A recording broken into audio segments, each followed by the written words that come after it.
여호와의 말씀이니라. 아멘. 오늘 말씀의 제목은 죄인 이스라엘이 살 길입니다. 죄인 이스라엘이 살 길.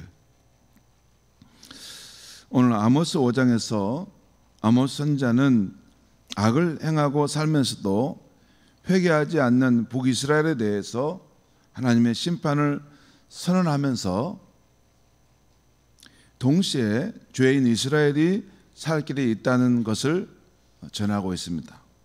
이 두 가지를 정확하게 말씀하고 있어요.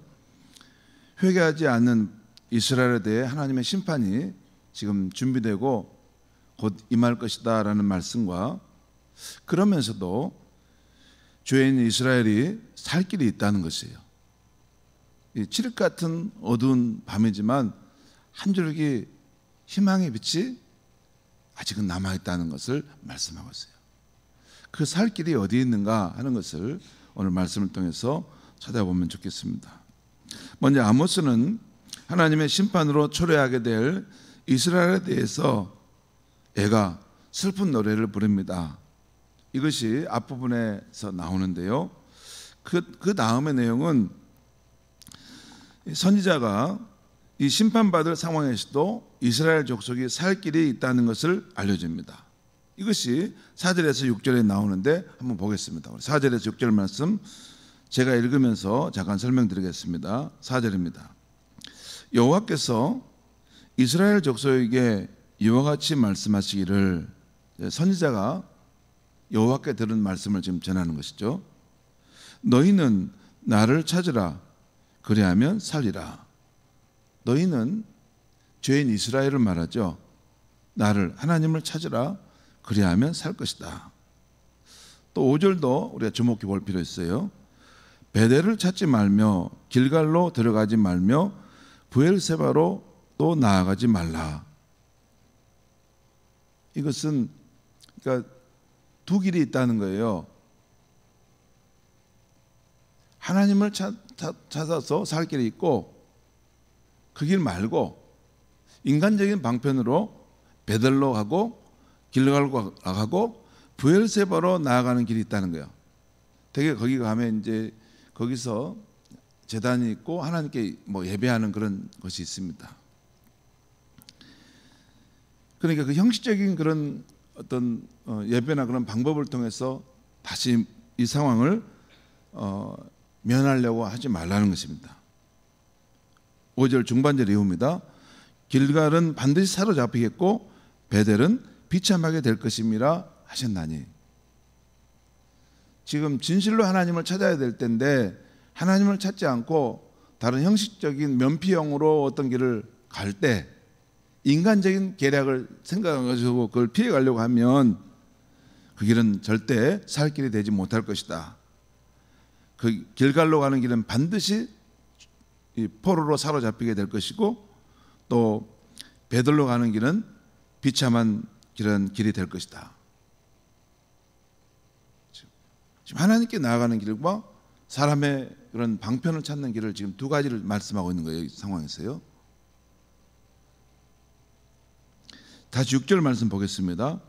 너희는 여호와를 찾으라, 그리하면 살리라.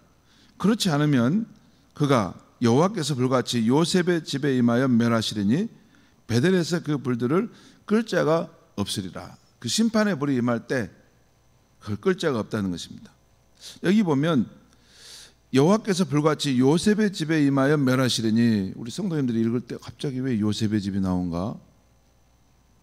여러분, 요셉의 두 아들이 있었죠. 므낫세와 에브라임이죠. 그렇죠?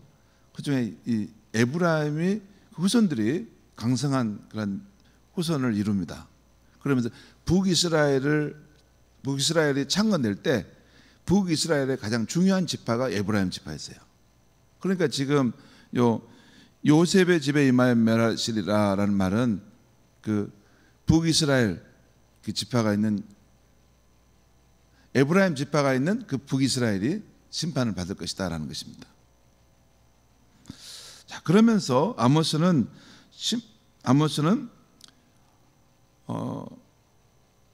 죄인 이스라엘을 심판하실 하나님은 하나님이 어떤 분인가를 알려줍니다. 그 하나님이 어떤 분인지 아느냐, 그걸 지금 설명해요. 또한 그분 앞에 이스라엘이 불의하고 악한 죄를 지었다는 것을 상세하게 밝히고 있습니다. 먼저 7절에서 9절까지는 하나님이 어떤 분이신가를, 10절에서 13절까지는 이스라엘이 불의와 악행을 행한 것을 설명하고 있어요. 먼저 7절에서 9절까지 말씀을 또 제가 읽으면 설명하겠습니다. 정의를 쓴 쑥으로 바꾸며 공의를 땅에 던지는 자들아. 이것은 이제 정의와 공의를 하나님이 정하신 그 통치 원리인데 이것을 버려버렸다는 거죠. 자, 이런 공의를 땅에 던지는 자들아, 이스라엘 백성들을 말하죠. 8절입니다. 묘성과 삼성을 만드시며 사망의 그늘을 아침으로 바꾸시고 낮을 어두운 밤으로 바꾸시며 바닷물을 불러 진면에 쏟으시는 이를 찾으라. 그의 이름은 여호와시니라. 지금 여호와 하나님이 어떤 분인가를 여기 지금 분명히 보여주고 있죠. 여러분 잘 이걸 주목해 볼 필요 있어요. 그 하나님 어떤 분이냐면 묘성과 산성을 만드시며, 그러니까 북두칠성과 이 우리가 보는 이런 별들을 만드신 분이라는 거죠. 그 다음에 참 재밌는 표현인데, 사망의 그늘을 아침으로 바꾸시고 낮을 어두운 밤으로 바꾸시며, 이거 굉장히 중복할 표현이에요. 그러니까 이 하나님은 어떤 분이냐면 사망의 그늘 이제 죽었다, 이제 끝났다 라고 여길 수 있는 그 상황을 어떻게 해요? 아침으로 바꾸실 수 있다는 거예요. 희망의 아침으로 바꿀 수 있다는 거예요. 반대로 낮을 아주 희망하고 또 화창한 그 살 것 같은 낮을 그걸 어두운 밤으로 바꿀 수 있는 재난의 상황으로 바꿀 수도 있는 분이라는 거예요. 여러분 그렇죠? 하나님 생사화복을 주관하시는 분이잖아요. 이 사망의 그늘에 있는 사람을 다시 살 길로 옮겨 놓을 수도 있고, 우리는 스스로 우리는 자존할 수 있는 민족이야, 우리는 똑똑해, 하나님 없어도 돼, 그런 사람들의 이 번영과 이 풍요를 한순간에 재난의 상황으로 바꿀 수 있는 분이라는 말, 그 말씀입니다. 낮을 어두운 밤으로 바꾸실 수 있다는 거예요. 또한 바닷물을 불러 지면에 쏟으신다 하는 것은 이 자연재해 이 상황들을 이게 움직일 수 있는 분이시라는 거죠. 그 이름은 여호와시니라. 그가 여호와께서 강한 자에게 갑자기 패망이 이르게 하신즉 그 패망이 산성에 미치느니라.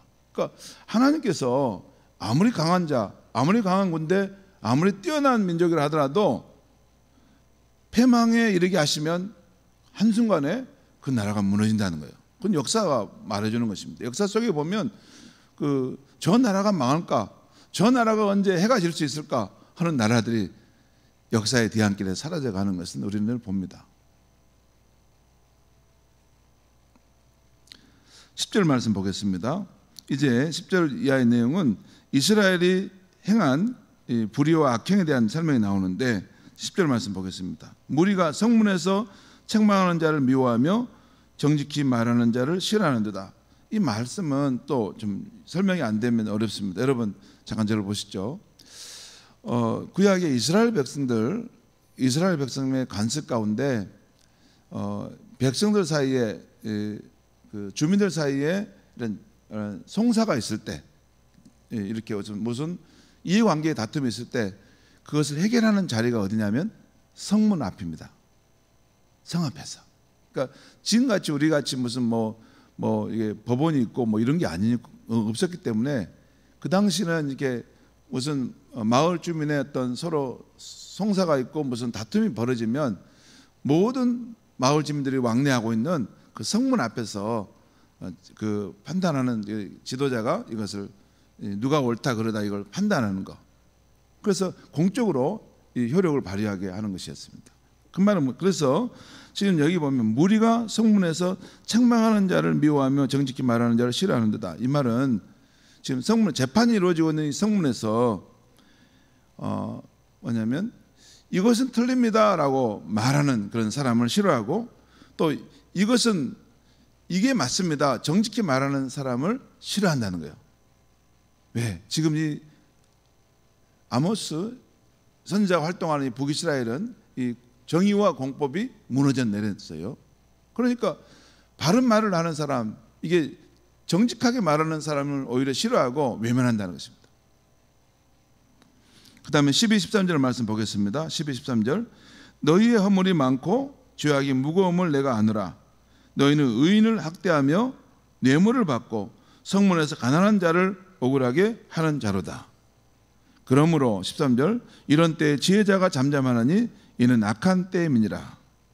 여러분 여기 보면 12절 중간에 너희는 의인을 학대한다는 말 아니에요? 공법과 진리가 와전되어 버린 상황이라는 거예요. 그리고 뇌물을 받고 한다는 거예요. 그러니까 거기서 정직하게 이건 옳지 않습니다라고 말하는 자를 싫어한다는 거예요. 그리고 13절에 보면 이러한 때에 지혜자가 잠잠하다. 여러분 이런 게 있습니다. 세상이 혼돈하고 어두워지고 정말 이게 위기에 처했는데 그때 정말 뭐냐면 학식 있는 사람, 이 다른 사람들보다 이 혼돈의 상황 속에서 진리가 무엇이고 누가 잘고 잘못한 건지를 아는데, 학자들이 아는데 침묵한다는 거예요. 왜 침묵하겠어요? 나섰다가 자기가 손해볼까 두려워서 침묵한다는 거예요. 그럴 수 있습니다, 여러분. 그럴 수 있어요. 지식인은 그런 지혜도 있어야 되지만 불의한 거에 대해서 담대하게 말할 수 있는 용기도 있어야 돼요. 그 사람이 존경받는 지도자입니다. 그렇습니다. 사람은 권력의 편에 서요. 힘의 역학관계가 어디에 있는가를 보고 눈치를 보고 가는 것이 대부분의 사람입니다. 대부분이 그렇게 해요. 여러분 정말 하나님을 더럽게 믿는 사람은 그런 상황 속에서도, 백성들은 무지해서 잘 모를 수 있어요. 하지만 공부를 많이 하고 또 무엇이 진리인지를 옳고 그름을 아는 사람들은 소리를 내줘야 돼요. 그래야지 백성들이 혼돈의 상황 속에서 아, 저 말이 맞구나 하고 따라가는 거죠. 그런데 이 아모스 선지자가 활동했던 그 북이스라엘이 그때 번영의 시대였지만 많은 사람들이 그 풍요의 뒤안길에서 숨어서 잘못된 것을 말하지 않았다는 거예요. 자, 다시 한번 아모스 선지자는 심판받을 위기에 처한 이스라엘에게 살 길이 있음을 말씀하는 것이 나옵니다. 14절 15절 말씀 보겠습니다. 제가 또 읽겠습니다. 너희는 살려고 선을 구하고 악을 구하지 말지어다.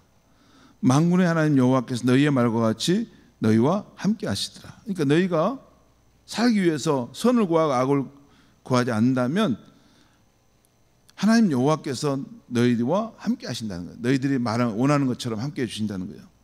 또 15절 너희는 악을 미워하고 선을 사랑하며 성문에서 정의를 세울지어다. 여러분 14절과 15절은 좀 달라요.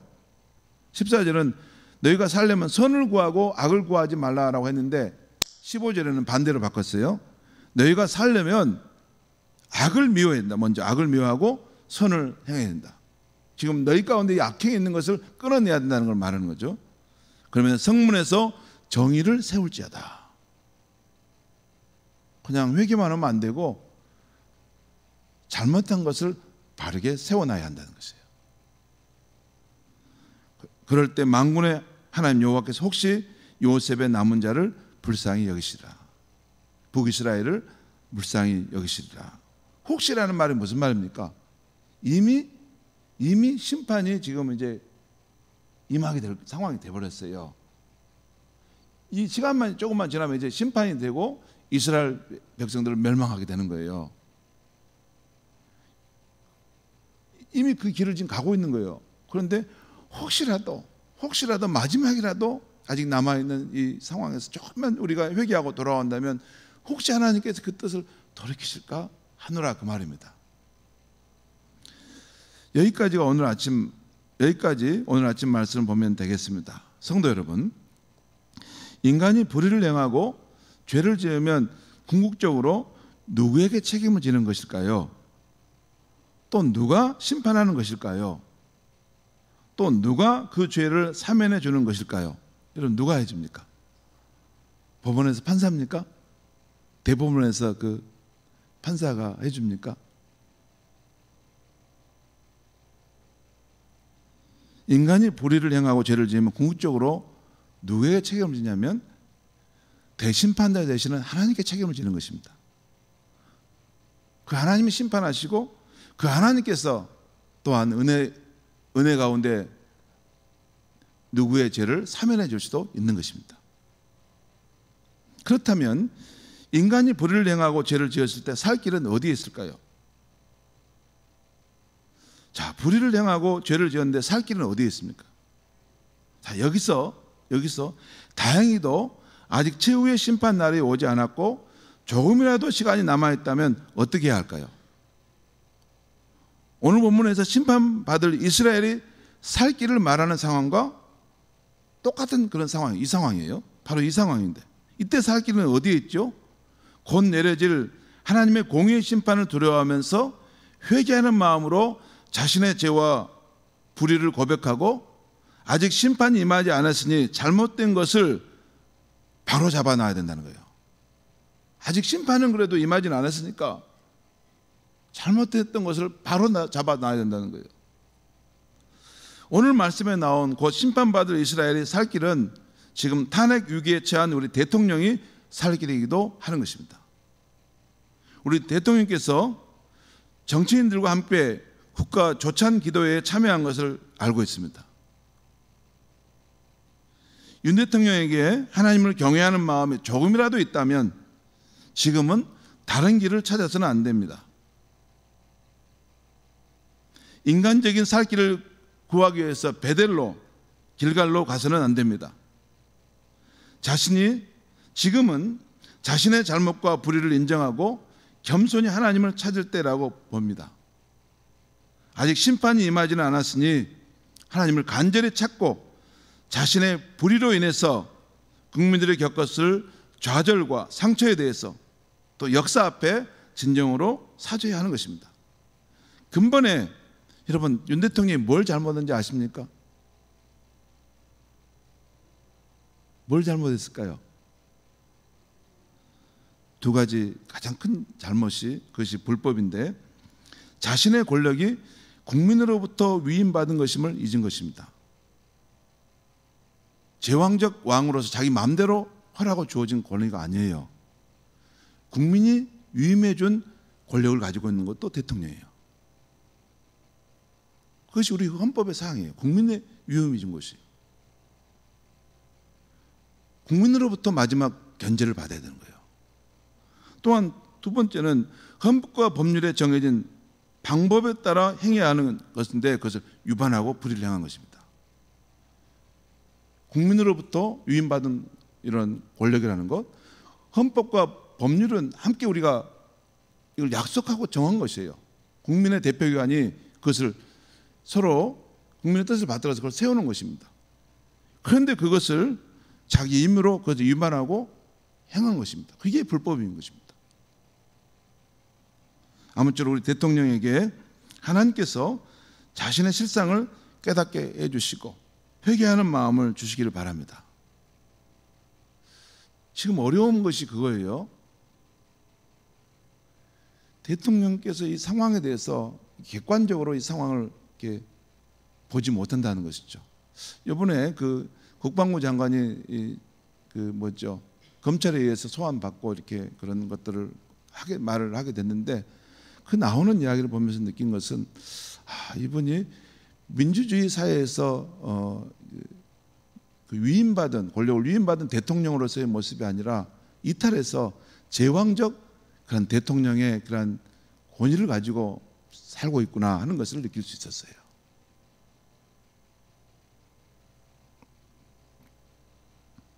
아무쪼록 우리 대통령께서 자신의 실상을 깨달을 수 있도록 하나님께서 그 생각을 환기시키시고 또 주변에 지혜롭게 조언해 주는 참모들이 있게 되길 바랍니다. 우리 대한민국이 풍요와 번영의 시대에 잃어버렸던 겸손의 마음을 이번 기회에 하나님 앞에 다시 되찾게 되기를 간절히 바랍니다. 여러분, 우리가 풍요롭고 번영의 시대를 산다고 그걸 우리 스스로 이루어갈 수 있을 걸로 또 생각하고 자만해질까 봐 저는 걱정인데 아닙니다. 한순간에 이것이 상황이 와전될 수도 있습니다. 오늘 하나님 말씀하시지 않습니까?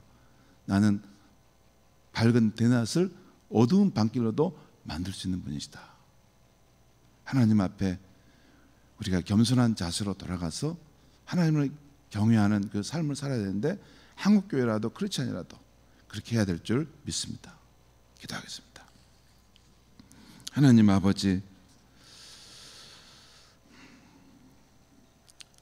부잣집에 태어난 어린아이들이 이 부유함과 번영이 어디서부터 온 줄 알지 못하고 교만하고 자고한 것처럼 오늘 풍요와 번영의 시대를 살아가는 우리 이 백성이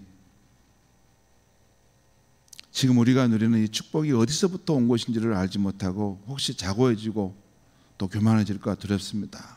하나님 아버지, 특별히 한국교회가 이 어두운 가운데 빛을 발해야 될 한국교회가 하나님 교만해질까 두렵습니다. 주님, 우리가 누리는 모든 이런 번영과 풍요와 축복은 하나님께서 이 민족을 사랑하셔서 우리에게 지혜를 주시고 또 그런 좋은 환경을 열어주시고 우리에게 살 길을 주셔서 우리가 이걸 누리고 있다는 것을 놓치지 않게 하여 주시옵소서.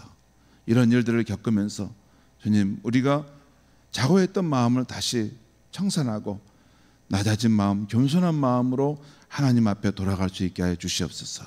하나님을 경외하고 진실로 사랑함으로 이 민족이 주님 오시는 날까지 존귀하게 쓰임받는 이 나라가 되게 하여 주시옵소서. 예수님의 이름으로 기도합니다. 아멘.